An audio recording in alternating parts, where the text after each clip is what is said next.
toxemia is the #1 cause of all disease. Like I tell most people, that trash can right now. What if we get all them fruits? Y'all see them fruits we got over there? What if we throw all them fruits in the trash right now and just leave them in the trash can? What happens? Ferment and rot, ain't it? Next thing you know, you're going to have flies growing out of the trash can, worms coming out of there. But now say that we take that trash out and don't put anything else in that trash can. Would flies and germs come in?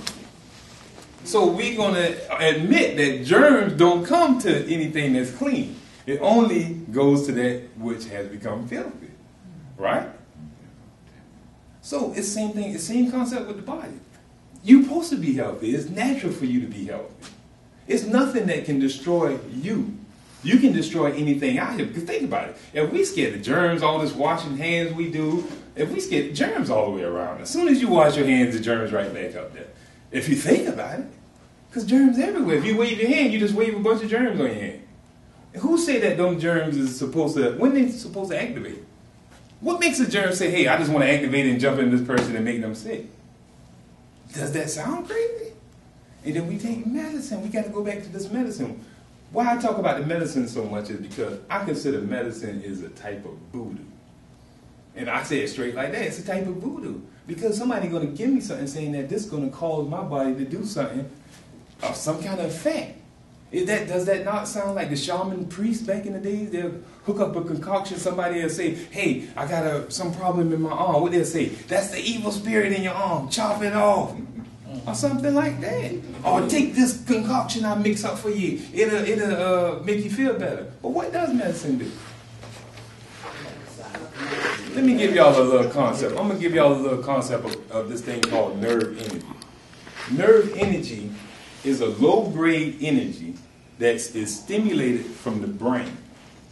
It's a low-grade nerve energy stimulated by the brain that travels down your peripheral nerve, down your spinal cord, to every cell in the body. Okay, we're going to analyze it like this. Say that you had a power plant, right? Y'all familiar with a power plant? Everybody know what a power plant looks like? Yes or yes? Yes. Okay, a power plant. All right, this power plant generate this power. You see these big old lines going down the highway, right? You see the big ones going down the highway, right? And then they're going to go to all the little cities and have the little power line. And then they're going to go to every cell of the house. I mean, every house, right? But not say that power plant was only generating at 50%. What happens? Some houses going to be without light. And which ones are usually without light? The ones that's farthest off. You notice how when we start having problems, we start having tingling in our fingers, we have the tingling in our feet and stuff like that. Those are the farthest away from us. And those are not detrimental to our survival. Our body's going to try to live even when you're trying to kill yourself.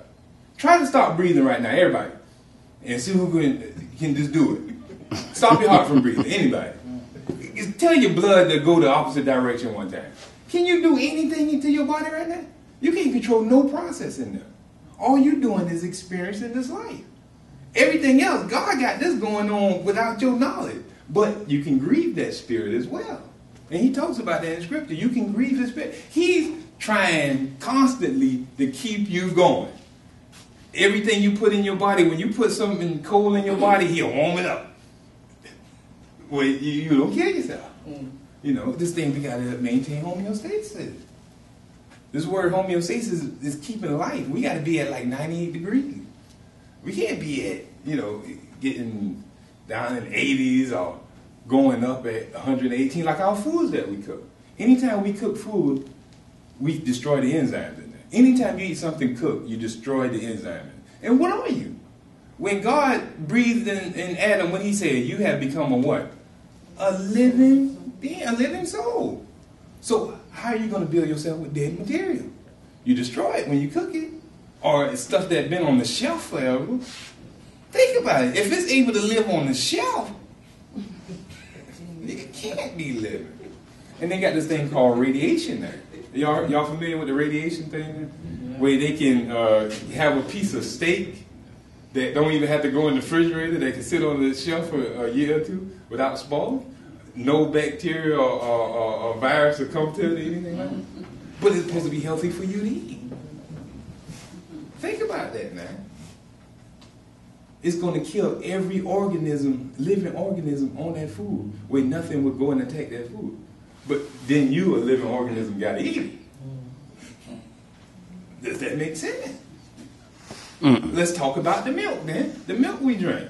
All right? I don't want to step on nobody's toes. Y'all don't want to eat nothing when y'all leave here. But think about it. The milk. They pasteurize your milk. This guy, Louis Pasteur, y'all heard of him, right? Louis Pasteur. That's where he started the pasteur. He was scared of germs. He was one of them germaphobes, you know, scared. So he said, well, we'll heat the milk up and kill the germ. Okay, you killed the germ, but did you take them out? You never thought about that. You still drinking the germ.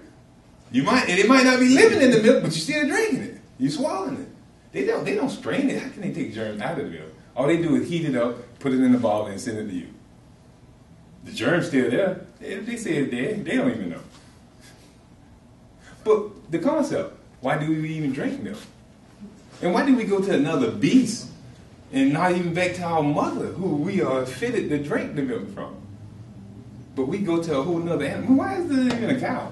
Why can't we go monkey or something? You know what I'm saying? Anything. Who picked these things? The people who want to sell and make money from you. They tell you need meat. Who says so? You don't notice the meat people tell you that you need milk, the other person say don't mess with the other person. That's how they do it. It's advertisement. You know? That makes sense. Huh? No problem. What I want you to understand is your body is self-healing. If anybody cut themselves, anybody ever had a cut in here before? Did you have to go to the emergency room? No. Not all the time. Unless your arm's falling off, that's the only time I would want to go to them, because I know, you know, my immune system ain't that good to, you know what I'm saying, put the arm back up there. You see where I'm coming from? But, you know, it's true if you think about it, but the body is self-healing. You didn't have to go to the emergency room for a little cut. Why? It'll heal on its own. It'll scab up. Matter of fact, right here, I did this a day ago. It was scabbed yesterday. Now you seeing the skin already back on it already. All right? Your body can heal really, really quick. You just don't know the power in your body. You just don't know. But you can know. Because if you just pay attention. All you have to do is pay attention to how food even interacts with you.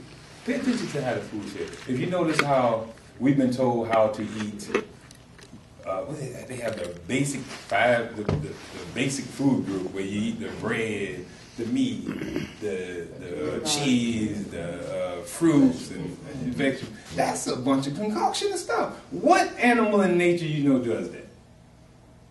Human. That's it. Look at the gorilla. Lived to be 180 years old. Only eat bananas, little nuts and seeds. Can bend still. They're not no sorry like they some feeble type people. You know, when they talk about, well, person usually eat vegetables, all they want to do is eat vegetables, they're going to be scrawny looking like Gandhi or somebody or something. You don't have to be like that. Me, myself, I was 353 pounds. I wanted to lose weight. I wanted that weight off me. I didn't want that no more. I want to be of a slim build. Because a lot of people be like, well, he's slim and fragile, but I can get down and do more push-ups than them. And when they tell me, like, you look, kind of look, yeah, without diabetes now, you know, without the leg pain. And they would tell me, like, man, it's too expensive to buy that health food. I said, what do you compare it to? A heart attack or a heart surgery? What are we supposed to be comparing it to? You know what I'm saying? It is expensive if you're talking about it to a McDonald's burger, but if we talking about the expenses later on in life when I had to pay for all my diabetic medicine and all this stuff, it don't compare. You see? And then I had some people, me and my wife was out there at Tybee Island on the beach, chilling out there on the beach. While people was on Facebook telling me I'm talking crazy, but at the same time they at the hospital, at the doctor office. You see where they're coming from? But we at the beach. Crazy. They better get crazy too. What up? Well, it's time to get crazy, right? That makes sense? Yes, yeah. Let me ask you something. How many people in here know people who have high blood pressure? Cancer. Well, how are we scared of AIDS?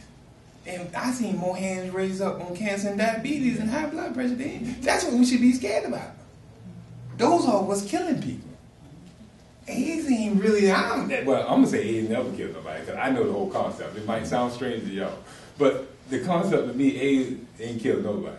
But when our way of living is what's going to kill us. It's our way because it's all suicide habits.